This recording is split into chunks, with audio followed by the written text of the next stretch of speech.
Hey everybody, it's Tom at MTG Spec. I just wanted to do a quick video about Innistrad Double Feature draft boosters. So these are a WPN exclusive product that mashes up the Crimson Vow and the Innistrad Midnight Hunt sets into one set. A lot of people have been complaining that because of that, you can get duplicate commons of the same card, but with the different mana symbols. That to me doesn't really present a problem. It wasn't a curated set like they said, that would be like a customized draft experience. It's literally just the two sets mashed together, and they don't have, I guess, a ton of synergy. So some of the players and some of the play-based creators like Tolarian Academy have kind of complained about that.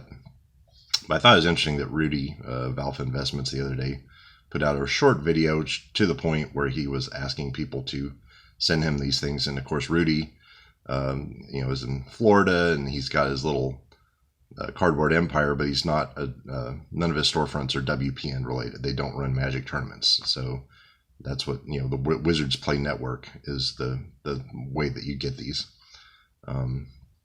Anyway, I've only bought one pack thus far, but I wanted to go over a little bit of the pros and cons of this product. All right, so as we're looking through, we see here we have the Crimson Vow rare, and then we have the Midnight Hunt rare. So each one is going to have two rares, and they all have this kind of nice glossy finish. It's very cool. The idea is that they're doing a horror movie double feature, so that's why they're doing the black and white. And they have this kind of I love how black usurped the color purple. It's great. The only truly black and white ones are the white ones, which is kind of fun. And then in the back of each one, there's a foil that's like, I don't know, some sort of silver process. I don't know. It feels like it's going to warp already. It's not the foil etched or etched foil or whatever it is, cold pressed type foiling. So these are going to warp pretty bad in the heat, but they look all right. But what I wanted to go over was just kind of the pros and cons of this product and what makes it unique. So let's start with the cons. Ultimately, TLDR, I am pro this product, and I'm looking to eventually get a position in it, albeit a small one because I don't have a cardboard empire. But I'm going to lay out some of the cons real quick.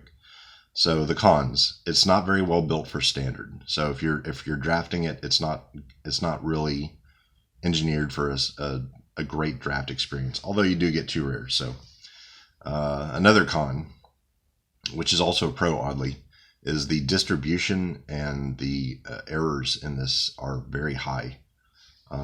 You actually have a great deal of not misprints necessarily, but you get some mispacked packs where I saw like a box opening where rather than getting the two rares in the middle and the foil at the end, they got one rare at the front and then no foils and no other rares. So I've seen that. Now, why could that ever be a pro? I'll get to that in a second. And lastly, the price point. It's I don't know, like $9.99 to $11.99 depending on where you are. So it's basically collector booster price, not collector booster, but like a master set price. But you're not really getting a master set product. You're getting a standard product. And that was one of the things that Tolarian really emphasized, is that you shouldn't be paying that much for a standard product, and yada yada yada, which is fine. It doesn't bother me though. Here's why that doesn't bother me: because all Magic products leave standard eventually. So that criticism, I think you can dismiss outright. You have to look at it overall. So does it have any uniqueness that would make it collectible? Yes, several things. First of all, we'll go back to the error printing. That actually makes it fun for a box opening because there's a sense of volatility, because you could get one rare or you could get three rares and no foil. So that's interesting. It makes for an exciting box opening experience because you don't know what you're going to get or how you're going to get it. So that's kind of fun. Also, the fact that it's not draftable. I mean, if you're dealing in sealed product, or you're collecting sealed product, or hoarding or investing in sealed product, do you really care how it plays out of the box? I don't think so. I mean, the dark. Well, look at Legends. Legends was a horrible to draft set. If you were playing red in Legends, you would probably have like 5 0-cost kobolds, and if you're lucky, a vanilla 2/2 raging bull. They cost 3 mana. Like that's not a good draft experience, but nobody cares because it's Legends. They're not looking to draft Legends, or if they are, whatever. God bless. So there's that. Now, the thing that strikes me the most is not the black and white art. I'm actually a big fan of black and white. If you saw my movie Payback Time, it's in black and white. I like it. These aren't truly black and white in the sense that they weren't designed to be black and white. They were designed to be colored. They're just kind of gray shifted. I'm actually not that impressed with the art. The borders are kind of nice. The glossiness of the borders is pleasant. The biggest drawback for me for this set is they left out the basic lands, which are very cool looking. They had the full art, spooky black and white basic lands that would have been perfect in this set, but they left those out. You can still get non-basic lands like the Field of Ruin, but kind of boring. Kind of. I wish they had left those in. That's my biggest complaint in this set. But the biggest plus, and the reason I think this is a winner long term, is the fact that it's WPN. WPN is probably a dying breed. If you look at the shift Wizards of the Coast has done over the last couple years towards selling through Amazon, they are anti-local game stores. And WPN store and they are not a huge fan of Wizards Play Network or tournaments in general. They canceled their entire league, right? Their pro league. They just axed it during 2020 or 20. Yeah, I think it was 2020 or 2021 due to COVID. But they discovered that it had absolutely zero effect on their profits. So if you look at the sort of the fucks given aspect of will this box go up over the years, I think that's pretty high. It's a unique product, and because of the negativity, they probably won't do another black and white product like this. So it's going to be double unique.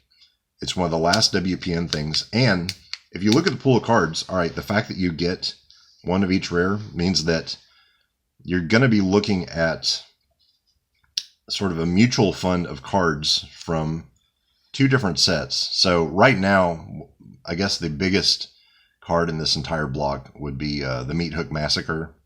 I don't know, it's like a $50 card. But that same set has a Teferi Planeswalker card, who's pretty powerful, I guess. And who knows what down the road is going to blow up. So you're going to be looking at upward pressure from the Midnight Hunt cards and upward pressure from the Crimson Vow cards over time.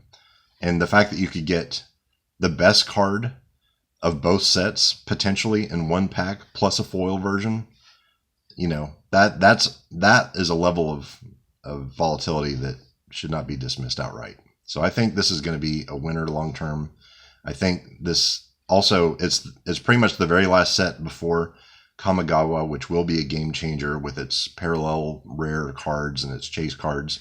This set's going to be quickly forgotten, but those who remember it, and especially those who want to build sets of the 2 different sets out of this, they're looking at a challenge because these are sold in 24-pack boxes instead of 36-pack boxes. So they're gonna have to buy 30% more to get a set put together than they would have to otherwise. Which, by the way, I know that small box is another complaint people have, but if you're a player trying to do a big draft, yes, a small box is a problem. If you're a collector and you're trying to maximize your profit with the maximized space, that's actually another benefit. So I am pro this set.